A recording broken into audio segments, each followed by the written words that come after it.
ನಾವು ಯೂನಿವರ್ಸ್ನ ಏನನ್ನು ಕೇಳಿದರೂ ಕೊಡೋ ಶಕ್ತಿ ಅದಕ್ಕಿದೆ. ಬಟ್ ಅದನ್ನು ಕೇಳೋ ಧೈರ್ಯ ಮತ್ತು ನಂಬಿಕೆ ನಮಗಿದೆಯಾ, ಅದನ್ನು ನಾವು ಚೆಕ್ ಮಾಡ್ಕೊಳ್ಬೇಕು ಅಷ್ಟೇ. ನೋಡಿ, ಜಸ್ಟ್ ಒಂದು ಟ್ರಯಲ್ಲು ನಾವೆಲ್ಲರೂ ಮಾಡೋಣ, ಇದನ್ನು ಎಲ್ಲರೂ ಪ್ರಯತ್ನ ಪಡಬೇಕು, ಆಯಿತಾ? ಈಗ ನಾಳೆ ಬೆಳಿಗ್ಗೆ, ಇವತ್ತು ರಾತ್ರಿ ಮಲಗೋಕ್ಕಿಂತ ಮುಂಚೆ ನಾಳೆ ಬೆಳಿಗ್ಗೆ ಒಂದು 5:30ಗೆ ಎದ್ದೇಳಬೇಕು ಅಂತ ಮನಸ್ಸಲ್ಲಿ ಅಂದ್ಕೊಳ್ಳೋಣ. ನಾವೀಗ ಅಲಾರ್ಮ್ ಇಟ್ಕೊಳ್ಳೋದೇನು ಬೇಡ. ಸುಮ್ಮನೆ ಮನಸ್ಸಿಗೆ ಒಂದು 3 ಸಲ ಮಲಗೋಕ್ಕಿಂತ ಮುಂಚೆ ನಾನು 5:15 ಅಥವಾ 5:15ಗಿಂತ ಮುಂಚೆ ಎದ್ದಿದ್ದಕ್ಕೆ ವಿಶ್ವಕ್ಕೆ ಕೃತಜ್ಞತೆಗಳು ಅಂತ ಒಂದು 3 ಟೈಮ್ಸ್ ಹೇಳ್ಬಿಟ್ಟು ಮಲ್ಕೊಳ್ಳೋಣ. ಬೆಳಿಗ್ಗೆ ನೀವು ನೋಡಿ, ನಿಮ್ಮನ್ನು ಯಾರೋ ಒಬ್ಬರು ಎದ್ದೇಳಿಸ್ತಾರೆ.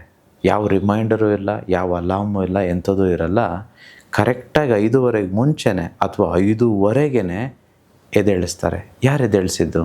ನೀವೇ ಯೋಚನೆ ಮಾಡಿ, ಯಾರು ಎದ್ದೇಳಿಸಿದ್ದು? ಅನಿರೀಕ್ಷಿತವಾಗಿ, ಅನ್ಎಕ್ಸ್ಪೆಕ್ಟೆಡ್ ಆಗಿ, ಸರ್ಪ್ರೈಸ್ ಆಗಿ ಹಣವು ನನಗೆ ಬಂದಿದ್ದಕ್ಕೆ ವಿಶ್ವಕ್ಕೆ ಕೃತಜ್ಞತೆಗಳು ಅಂತ ಸುಮ್ಮನೆ ಪದೇ ಪದೇ ಪದೇ ಅಂದ್ಕೊಳ್ಳಿ.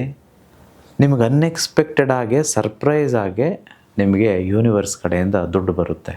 ಅದು ಎಷ್ಟು ಬರುತ್ತೆ ಅನ್ನೋದೆಲ್ಲ ಮುಖ್ಯ, ಬಟ್ ಅನ್ಎಕ್ಸ್ಪೆಕ್ಟೆಡಾಗಿ ಬರೋದು ಮುಖ್ಯ.